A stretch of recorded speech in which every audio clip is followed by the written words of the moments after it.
వాళ్ళే కాదు, పొలిటికల్ గా ఈ స్వాతి ముత్యం అవార్డ్స్ ని ఉద్దేశించి మన రాష్ట్ర ముఖ్యమంత్రి, ఆంధ్రప్రదేశ్ రాష్ట్ర ముఖ్యమంత్రి చంద్రబాబు నాయుడు గారు ప్రోటోకాల్ ప్రకారం వారు వచ్చి అభినందిస్తే సినిమా వాళ్ళని ఎలా ఉంటుంది అనేది కాసేపు చేస్తాను. వాయిస్ బాగుంటే మీరు నాకు అభినందనలు ఇవ్వాలని మీ అందరినీ మనస్ఫూర్తిగా కోరుకుంటూ నేను మీ మిమిక్రీ రమేష్. చాలా స్పష్టంగా చెప్పాం, ఒక సినిమా రంగం ఆ రోజు నిర్మాణం చేయాలన్నా, ఆ సినిమా రంగాన్ని ప్రజలకు తెలియజేయాలన్నా, ప్రజల కోసం ప్రజలందరూ సినిమా రంగాన్ని చూశారంటే, హీరోలుగా అందరినీ గుర్తించగలిగారంటే మీ సీనియర్ జర్నలిస్టులు, సినిమా జర్నలిస్టులని మీ అందరికీ మనవి చేస్తూ ఒక్కసారి గట్టిగా మీరు చప్పట్లు ఇవ్వాలని మీ అందరినీ కోరుతున్నాను. మా గంగాధర శాస్త్రి గారు బ్రహ్మాండంగా పాడుతారు, ఘంటసాల గారిది. ఆయన ఒక అద్భుతమైనటువంటి భగవద్గీత చెప్తే అందరూ ఇంప్రెస్ అయిపోతారు. మీరు కూడా అలాగే అక్షరాల్ని ఆనిముత్యాలు చేశారు, అందరికీ అందించారు. ఇవాళ ఎన్టీ రామారావు గారి గురించి ఒక వేటగాడు రాయాలన్నా, ఒక మనకు అడవి దొంగ రాయాలన్నా ఇవన్నీ కూడా మీరే రాశారు. మీ అందరికి అభినందనలు తెలియజేస్తూ, నాది జన్మభూమి, మా మామగారు ఎన్టీఆర్ది పుణ్యభూమి. జై హింద్. బాగుందా సార్? వాయిస్ ఇస్తేనే వాయిస్. ఓంప్రకాష్ అన్న వెనక కూర్చున్నావా? Thank you sir. మీకు మాకు అనుబంధం చెప్తాను, మీరు మర్చిపోయి ఉంటారు, నేను చెప్తాను. సార్ మనం చేస్తే నవ్వురాదు సార్, పొలిటీషియన్స్ బాగా నవ్విస్తున్నారు. ఇప్పుడు కేసీఆర్ గారిని ఎవరు సీఎం అనలేదు, ఎవడేవాడు అనేది ఊకోరా అంటావా సీఎం అని ఇట్లా నవ్విస్తాడు ఆయన. నేను వాళ్ళు అనకపోయాను. Okay sir. ఇవాళ జగన్ గారు ప్రతిపక్ష నేత జగన్ గారిని తీసుకుందాం. ప్రత్యేకించి జగన్ గారిని ఎందుకు తీసుకోవాలంటే సురేష్ కొండన్న మీకు బాగా తెలుసు, మా లక్ష్మికి కూడా బాగా తెలుసు. ఎక్కడ కూర్చుంది? ఇవాళ నిజంగా కూడా ఒకటే చెప్పదలుచుకున్నా, ఈ సినిమా రంగానికి సంబంధించిన ధీరజ్ అప్పాజీ అన్న అవార్డు ఇస్తున్నాడు అని అంటే చాలా ఆనందంగా ఉంది. ఎందుకనంటే సినిమా వాళ్ళు లేకపోతే ఎంటర్టైన్మెంట్ లేదు. ఆ రోజు మనందరం కూడా అలసిపోయిన మనుషులకి వారు ఎంత గొప్పగా మనసుకు స్వాంతనిచ్చారు అని అంటే ఇది సందర్భంగా మనవి చేస్తా ఉన్నారు. నాన్నగారు కూడా సినిమా రంగాన్ని అభివృద్ధి చేశాడు, నేను కూడా కొన్ని సినిమాలు తీశాను. వాటన్నిటికీ కూడా మీ అందరికీ తెలుసు. ఒక్కసారి మీ అందరినీ సినిమా జర్నలిస్టులందరినీ అభినందిస్తూ సెలవు తీసుకుంటున్నాను. నమస్తే అక్కయ్య, నమస్తే చెల్లెమ్మ, నమస్తే నమస్తే. కూర్చో. జగన్ గారి వాయిస్. సురేష్ కొండేటన్నను చూస్తా ఉంటే నా పాత్రకు పెడదాం అనుకున్నారు ఆయన, కానీ ఆయన మాత్రం సరిపోలేదని వదిలేశారు. మిమ్మల్ని అడుగుదామని చూస్తున్నారు. సో అట్లా ఇస్తాం అన్న, మేము కూడా కేసీఆర్ లాగా మాట్లాడుతున్నాం అప్పుడప్పుడు. సో అదంతా సరే, ఓకే సార్. ఇవన్నీ పొలిటీషియన్స్ మాట్లాడితేనే నవ్వు వస్తుంది. నాగేశ్వరరావు గారు బ్రతుకుండి మన సినిమా వాళ్ళకి అవార్డ్స్ ఇస్తున్నారంటే ఎంత ఖుషి అవుతారండి. ఆయన మాట్లాడాలంటే నిజాయితీగా నిక్కచ్చిగా వస్తుంది. వాయిస్ ఎలా ఉంటుందంటే, ఆ రోజున్నటువంటి పరిస్థితుల్లో మన జర్నలిస్టు సోదరులందరూ కూడా మా ఇంటర్వ్యూస్ తీసుకునేవాడు. అప్పుడు ఒకటే అనుకునేవాడు, మీరే నాకు ప్రజల్ని దగ్గరగా పరిచయం చేస్తున్నారు, ఆ ప్రజలందరూ కూడా మమ్మల్ని అభిమానిస్తున్నారంటే మీరు లేదు, ఈ సినిమా ప్రపంచం లేదు. అందుకే ఆ సినిమా జర్నలిస్టులందరికీ అభినందనలు తెలియజేస్తున్నారు ఈ స్వాతి ముత్యం అవార్డ్స్ సందర్భంగా. ఒక్కసారి మీకు మీరే ప్రశంసించుకోవాలని మీ అందరినీ కోరుతూ సెలవు. నాగేశ్వరరావు గారు మాట. నాగేశ్వరరావు గారికి బాలసుబ్రహ్మణ్యం గారు కూడా ఆయన మిమిక్రీ ఆర్టిస్ట్ సార్, గొప్ప మిమిక్రీ ఆర్టిస్ట్ బాలసుబ్రహ్మణ్యం గారు. రామారావు గారికి వేటగాడు సినిమాలో ఒక డైలాగ్ ఉంటుంది, అదేంటంటే శ్రీదేవి గారు ఫోన్ చేస్తారు, ఏంటంటే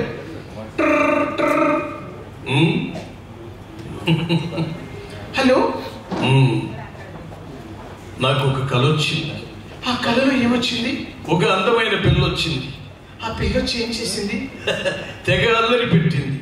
అవి చెప్పవా రాజా? అవి ఫోనుల్లోనూ మైకుల్లోనూ చెప్పుకునేవి కాదు. మరి జాబిలితో చెప్పనా, జామురాతిరి కలలలోన చేసిన అల్లరి చెప్పనా చెప్పనా రాజా రాజా. ఎంత మెలోడియస్ పాటలు సార్, ఇప్పుడు కూడా వస్తున్నాయి. కానీ పాటల్ని ఒక మామూలుగా నాగేశ్వరరావు గారికి ప్రేమాభిషేకంలో నాగేశ్వరరావు గారికి బాలు గారు పాడినటువంటి పాట వారు పాడినట్టే, జస్ట్ ఇమిటేషన్ మాత్రమే సార్, వేరే ఇంకేమనుకోవద్దని మీ అందరినీ మనవి చేస్తూ, ఎందుకంటే మీ అందరిని ఎంటర్టైన్మెంట్ చేయడం కోసమే. ఇప్పుడు వచ్చిన పాటల్లో కూడా చాలా మంది గాయకుల్ని నేను ఇమిటేషన్ చేయగలను. వారిలో మనకు ఆ పాత తరం గాయకుల్లో సార్ రామారావు గారు, మహమ్మద్ రఫీ గారు, వారు తెలుగు పాటను ఎంత అద్భుతంగా పాడారు ఆ రోజుల్లో. వారిని కూడా ప్రశంసిస్తూ మన సినీ జర్నలిస్టులు బాగా రాసినటువంటి ఉన్నాయి. ఎందుకంటే మీరు వాళ్ళు బాగా చేశారు కాబట్టి రాశారు. ఇప్పుడు మాత్రం ఎవరికి చేసుకోవాల్సిన అవసరం లేదు సార్. ఒక అఘోరి శ్రీవర్షిని వచ్చేస్తే చాలు, మొత్తం సినిమా కంటే ఎక్కువగా వాళ్ళు అయిపోయారు. వాళ్ళు రేపు పొద్దున సినిమా వాళ్ళ మీద తీసినా, ఒక పూసల అమ్మాయి మీద తీసినా, లేకపోతే ఇప్పుడు వచ్చిన దువేడా లేదా ఆయన మీద తీసినా మొత్తం హిట్ అయిపోతాయి సార్. ఎందుకంటే ఇవన్నీ కాదు, అప్పుడు సినిమాలో మీరు రాస్తేనే హైలైట్ సార్. విషయం ఏంటంటే వాళ్ళని అట్లా చేసేసి వదిలేస్తున్నారు, వాటికి సంబంధం లేదు సార్. సో తనతో నాకు ఒక 25-26 ఏళ్ళ పైనుంచి స్నేహం ఉంది. సో ఈ కార్యక్రమానికి రావడానికి స్వాతిముత్యం అనేది నాకు ఒక వంక. సో మీ అందరినీ ముఖాముఖిగా చూడొచ్చని, అది నా స్వార్థం, దానివల్ల రావడం జరిగింది. ఇందులో చాలామంది బైక్ వెనకాలని తిరిగారు జర్నలిస్ట్గా ఉన్నప్పుడు. మోహన్ గారు, గంగాధర్తో కూడా బండి మీద తిరిగేవాడిని ఈనాడులో పనిచేసినప్పుడు. సో చాలామంది నన్ను సొంత తమ్ముళ్ళ చూసుకున్నారు. సో 7.5 సంవత్సరాలు సినిమా జర్నలిస్ట్గా పనిచేశాను. సో మిమ్మల్ని అందరూ చూస్తున్నప్పుడల్లా ఒకసారి ఏదో ఆడియో ఫంక్షన్స్లో గట్రా చూస్తున్నప్పుడు ఎవరొకరు కనిపిస్తుంటారు. మందలోంచి తప్పైనా లేకదోడు మళ్ళీ మందలోకి చేరినట్టు అనిపిస్తుంటుంది నాకు. సో అది చాలా హ్యాపీగా ఉంది. మీ అందరినీ ఇలా కలవచ్చనే ఆనందంతో వచ్చాను. ఇందులో గంగాధర్ కూడా చాలా బాగా మాట్లాడారు. తను ఎంచుకున్న మార్గంలో తను వెళ్తున్నాడు, నేను ఎంచుకున్న మార్గంలో నేను వెళ్తున్నాను. ఇక్కడ జర్నలిస్టులుగా వచ్చి బహుముఖ పరిచయం చాలామంది నాకు తెలుసు. వాళ్ళందరూ ఇంకా ఎదగాలి, ఇంకా వాళ్ళు అనుకున్న రంగాల్లో ఉండాలని మనస్ఫూర్తిగా కోరుకుంటున్నాను. అందనంత దూరమేలే నింగికి నేలకి, వాన జల్లే రాయబారం వాటికి, మనసుంటే మార్గం ఉండదా ప్రతి మనిషి నీకే చెందడా, ఈ బంధమే ఆనందమే నువ్వు మోసుకెళ్ళే సంపద. ఇది నాకు నచ్చిన, నేను నమ్మిన సిద్ధాంతం, నాకు నచ్చిన సిద్ధాంతం, మనందరినీ కలిపిన సిద్ధాంతం ఇదే. కాబట్టి మీ అందరికీ మరోసారి ధన్యవాదాలు తెలియజేసుకుంటూ సెలవు. వేదికను అలంకరించిన పెద్దలకి, బ్రహ్మ గురువు విష్ణు గురువే నమః అనే సిద్ధాంతాన్ని ఫాలో చేసిన నా మొదటి గురువు మా అమ్మగారికి.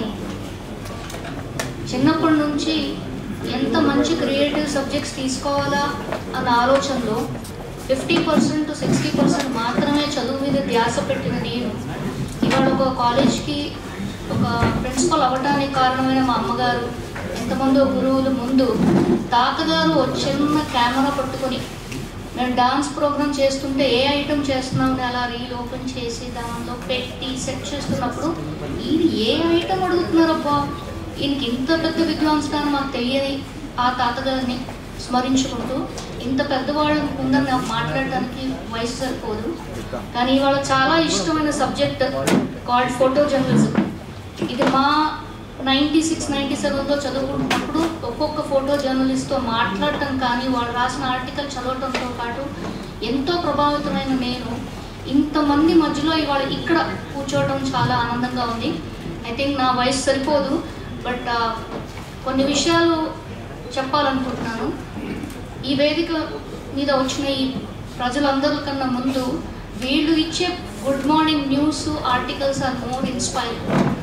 నా బాధ ఏంటంటే ఫోటో జర్నలిజం అనే టాపిక్ దగ్గరికి రాగానే పిల్లలు ఈ తరంలో ఉన్న వాళ్ళకి ఆ photo speaks with the article అని వెళ్ళి వాళ్ళకి 4 days 5 days టైం ఇస్తున్నా కానీ దాని గురించి స్పందించడానికి మనకు ఫ్రీడమ్ ఎలా అయితే వచ్చిందో దాని గురించి చెప్పినప్పుడు ఈ తరం పిల్లలు టెక్నాలజీతో సోకాల్డ్ సెల్ ఫోన్స్ తోటి కొంతవరకే అవగాహన పెట్టుకుంటున్నారు.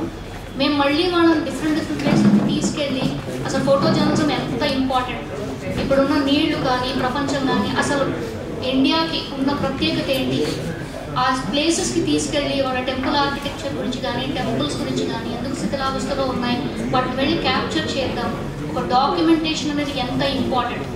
పుట్టంగానే ఒక బేబీ ఫుట్ ప్రింట్స్ దగ్గర నుంచి మనం ఫొటోస్ తీస్తాం. అలాగే పాడెక్కి చనిపోయే ముందు కూడా ఒక మనిషికి చనిపోయే సర్టిఫికెట్ ఇవ్వడానికి కూడా ఒక ఫోటో తీసుకుంటాం. అదే ఈ కెమెరాని ఒక కెరియర్గా తీసుకోవడానికి ఎంతో మంది పేరెంట్స్ దీన్ని yes my son wants to be a photographer, yes my son wants to be an artist అని ఇప్పటికీ చెప్పలేకపోతున్నారు ఇండియాలో. ప్రపంచవ్యాప్తంగా సార్ యూరోప్లోకి వెళ్తే ఒక క్రియేటివ్ 24 క్రాఫ్ట్స్లో ఉన్న ఒక డైరెక్టర్ కానీ ప్రొడ్యూసర్ కానీ ఒక ఆర్ట్ డైరెక్టర్ కానీ ఉంటే శాస్త్రాంగ నమస్కారాలు పెట్టేస్తున్నారు.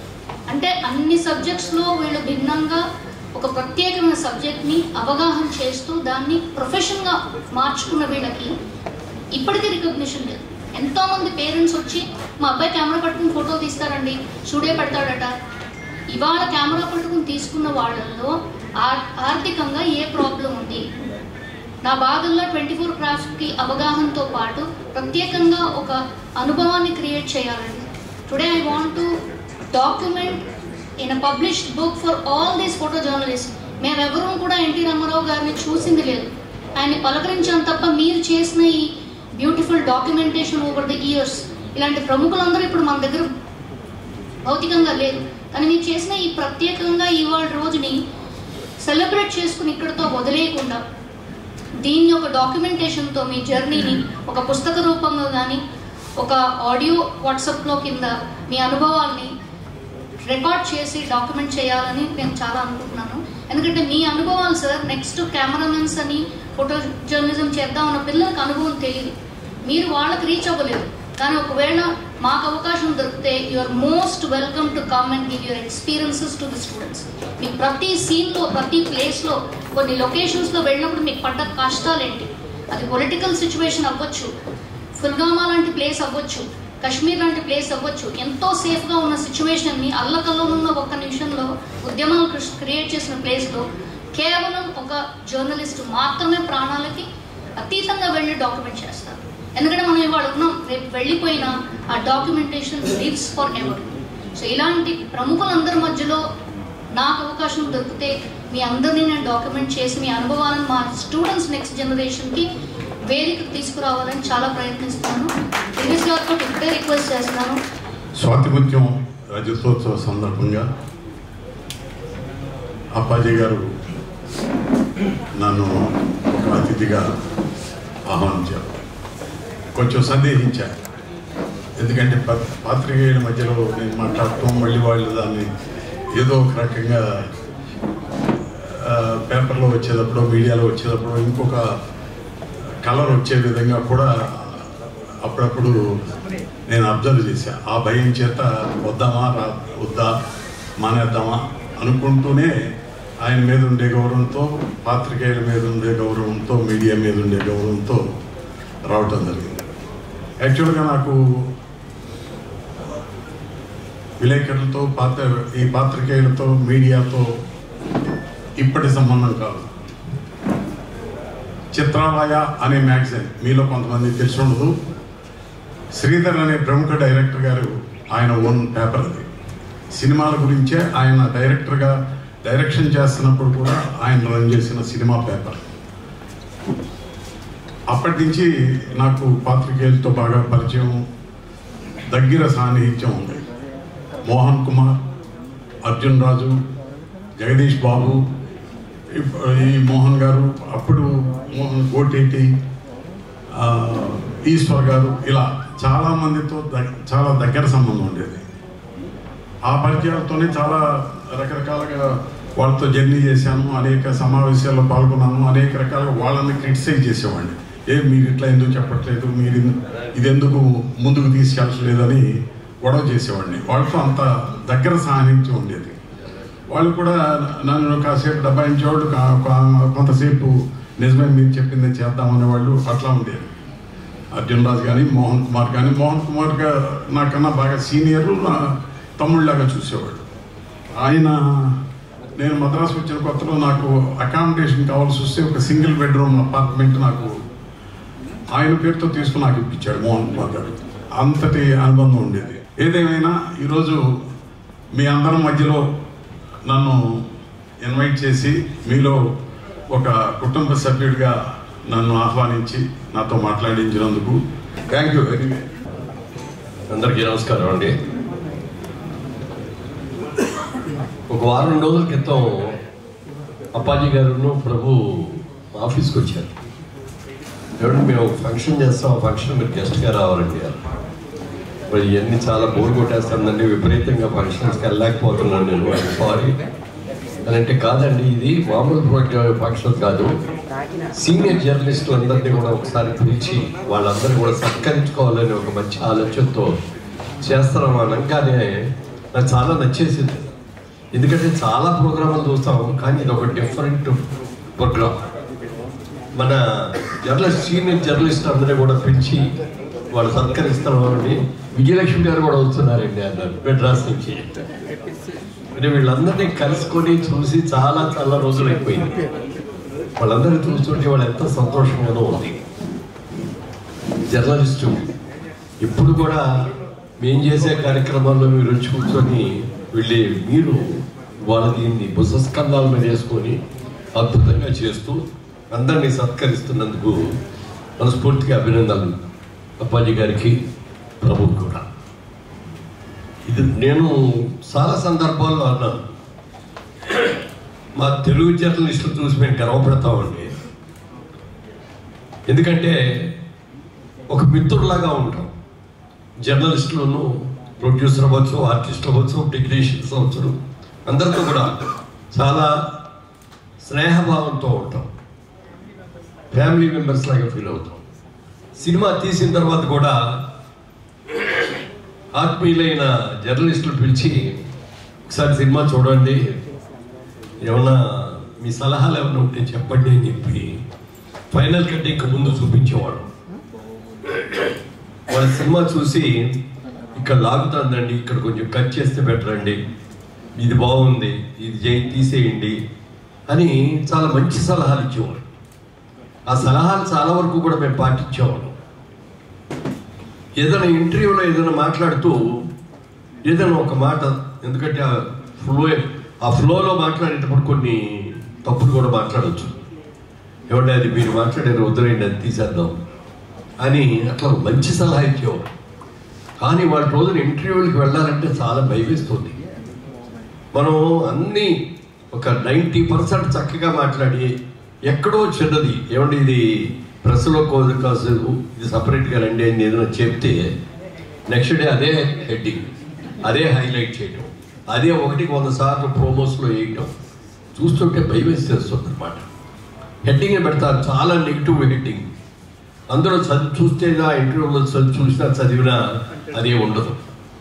ఎందుకే ఇలా చేస్తాడు, మా పరువు ప్రతిష్ట ఏమైపోతున్నాయని చెప్పి వేడుకోవాల్సి వస్తుంది. చాలా ప్రోగ్రామ్స్కి చూసి నిర్ణయాలు తీసుకోవాల్సి వస్తుంది. అలాంటి పరిస్థితి వచ్చేసింది వాళ్ళు. మరి వాళ్ళు పాత జర్నలిస్టులు ఎంత బ్రహ్మాండంగా ఉండేవారు, ఎంత నాలెడ్జబుల్గా ఉండేవారు, ఎంత విమర్శనాత్మకంగా మరి సలహాలు ఇచ్చేవారు అని చూస్తే ఇప్పుడు జర్నలిస్టులో లేదు. అది చాలా కొద్ది మందిలోనే ఉంది అని చెప్పడానికి బాధతో చెప్తున్నాను. అది వాళ్ళు విమర్శించాలని చెప్పడం కాదు, కానీ బాధతో చెప్తున్నాను. వసుదేవసుతం దేవం కంసచాణూరమర్దనం దేవకీ పరమానందం కృష్ణం వందే జగద్గురుం వందే నవఘనశ్యామం పీతకౌశేయవాససం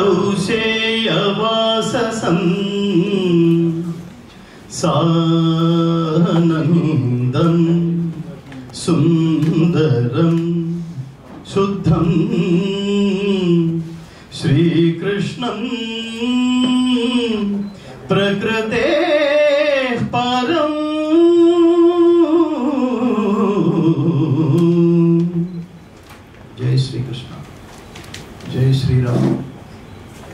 మాతాకి జై.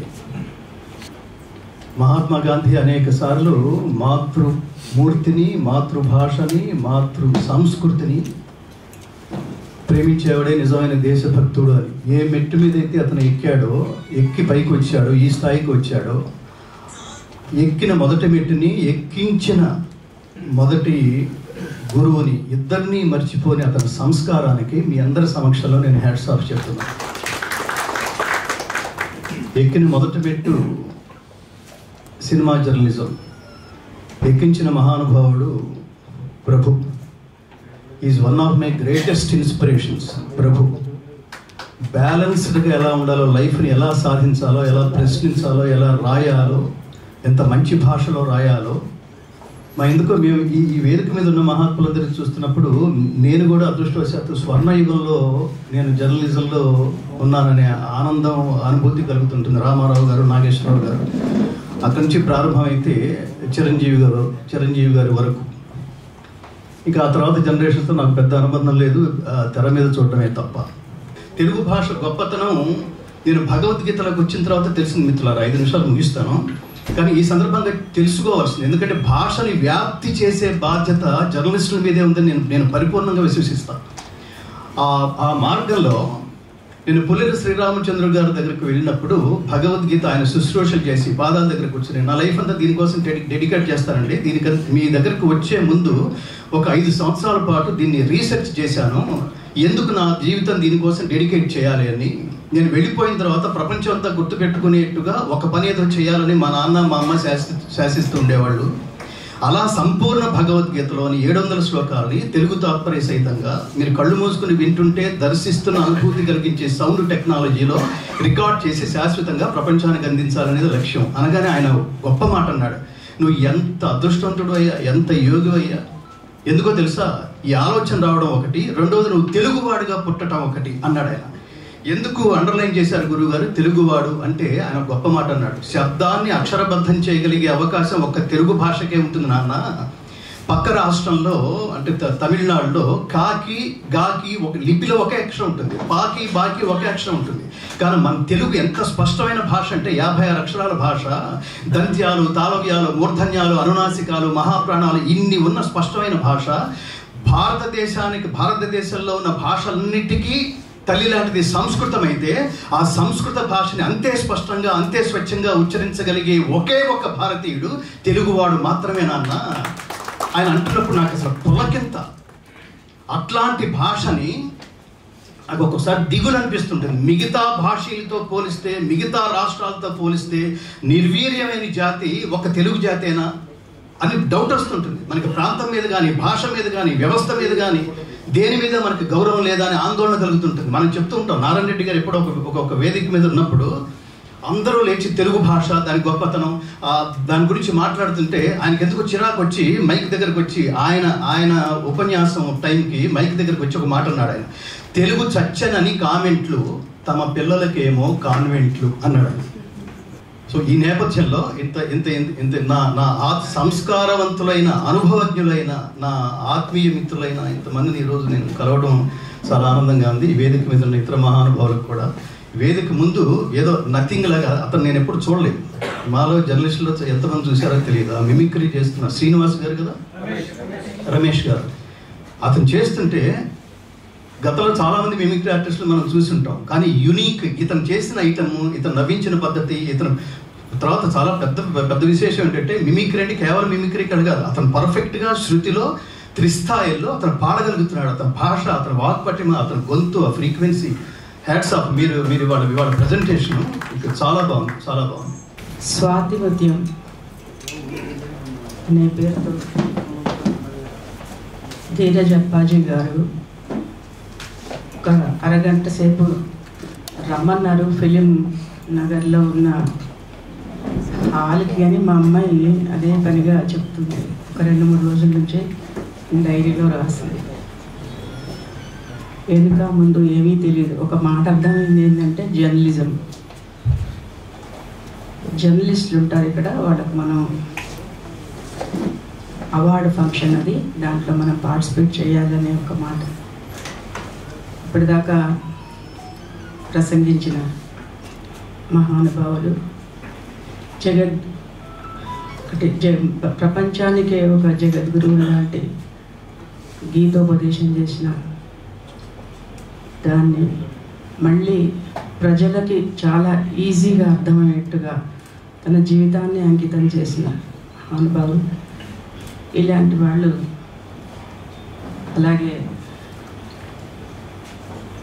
మురళీమోహన్ గారు నాకు ఎక్కడ తెలియదు, అంటే ముఖతా పరిచయాలు లేవు కానీ బిహైండ్ ద స్క్రీన్ కొద్దిగా తెలుసు. అంటే మేము టెక్నీషియన్స్ మాత్రమే తయారు చేస్తాం, ఎక్కువగా ఫోటోగ్రఫీకి సంబంధించిన పిల్లలందరూ ఇక్కడ ఉన్నారు, ఫోటోగ్రాఫర్స్. ఆ సంస్థలకు మాత్రమే సంబంధించిన విషయం. ఫోటోగ్రఫీలో ఫోటో జర్నలిజం అన్నది ఒకటి ఉంది, ఒక టాపిక్ మాత్రమే అది. ఫోటో జర్నలిజంలో చిన్న 2 సంవత్సరాలు 2 పేపర్లు మాత్రమే సబ్మిట్ చేయాల్సి వస్తుంది. కాబట్టి ఫోటో జర్నలిజం చాలా ఇంపార్టెంట్ సబ్జెక్ట్, జర్నలిజమే చాలా ఇంపార్టెంట్ సబ్జెక్ట్. అలాంటి సబ్జెక్టులో స్వతహాగానే రాజకీయాల్లో ఉన్నాం కనుక కాస్త శ్రద్ధగానే వస్తాను అన్నాను, కానీ సమయాభావం వల్ల రాత్రి 2ంటికి వచ్చాం మేము ట్రాఫిక్లో. తెల్లరు లేసేది ఉంటే అష్టావధానం శతావధానం లాగా ఉంటుంది మాకు. ఇంకో గంటలో ఇంకా ఏం మాట్లాడాలో తెలియదు, టాపిక్ ఇస్తారు, ఇన్స్టెంట్గా మాట్లాడాల్సి వస్తుంది. కానీ నాకు తెలిసిన చిన్న పరిజ్ఞానం మీతో పంచుకోవాలనే ఒక ఆశతో ఇక్కడికి వచ్చాను. గంగాధర శాస్త్రి గారు చెప్పినట్టుగా ముందుగా అందరం సంతోషించదగ్గ విషయం ముందుగా చెప్పుకుందాం. భగవద్గీతను యునెస్కో బుక్గా గుర్తించారు ఈ మధ్యనే, అది చాలా సంతోషం. 3 రోజుల క్రితం, అంటే లేట్ బట్ లేటెస్ట్ అన్నట్టుగా ఒక మత గ్రంథం అని ఒక ముద్ర వేసినారు. కానీ మత గ్రంథం కాదు, ప్రతి ఒక్కరి ప్రపంచంలోని ప్రతి మనిషి చదవాల్సిన పుస్తకం ఇది. మానవ జీవితాన్ని ఎలా నడపాలి అనేది, ఎలా జీవించాలి అని చెప్పిన పుస్తకం అది. అది యూనివర్సల్ బుక్. ఆ బుక్ని ఇప్పుడన్నా కనీసం గుర్తించారు, దానికి మనం అందరం భారతీయులు అందరం గర్వించాలి. అలాగే రమేష్ గారు అయితే నన్ను ఒక్కసారి 2 రోజుల నుంచి మేము రోడ్ల మీదనే ఉన్నాం, అచ్చంగా మీటింగుల్లోనే ఉన్నాం, ఎండల్లో ఆ శ్రమంతా మర్చిపోయి ఒక్కసారి రిలాక్స్ అయిపోయాను. దట్ ఈస్ కాల్డ్ ఎంటర్టైన్మెంట్ అని నేను అనుకుంటాను. అందుకే సినిమా పరిశ్రమకి అంత గొప్ప పేరుంది. ఆ పేరు ఎప్పటికీ నిలపాలంటే మరి తప్పకుండా ఫోటో జర్నలిస్టులు, ఈ జర్నలిస్టులు చాలా మీ అవసరం చాలా ఉంది. Thank you. మళ్ళొకసారి అందరికీ ధన్యవాదాలు. ఈ ఆర్గనైజ్ చేస్తున్న ఆర్గనైజర్స్ అందరికీ, నన్ను కూడా ఇందులో పార్టిసిపేట్ చేస్తున్నారు.